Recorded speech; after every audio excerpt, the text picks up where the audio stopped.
നമസ്കാരം, കൊട്ടാരക്കര മീഡിയയിലേക്ക് സ്വാഗതം.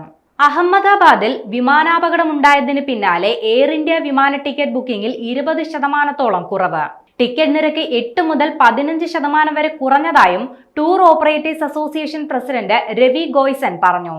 ടാറ്റയുടെ കീഴിലുള്ള Air India Boeing 787 dreamliner June ജൂൺ 12-ന് അഹമ്മദാബാദിൽ തകർന്നു വീണ് യാത്രക്കാരായ 241 പേരും സ്ഥലത്തുണ്ടായിരുന്ന 29 പേരും മരിച്ചിരുന്നു.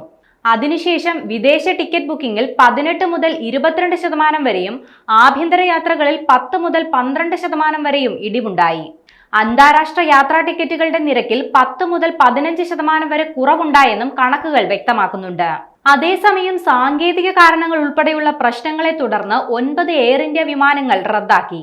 Dubai Chennai, Delhi Melbourne, Melbourne Delhi, Dubai Hyderabad, Pune Delhi, Ahmedabad Delhi, Hyderabad Mumbai, Chennai Mumbai, Delhi Pune എന്നീ വിമാനങ്ങളാണ് റദ്ദാക്കിയത്.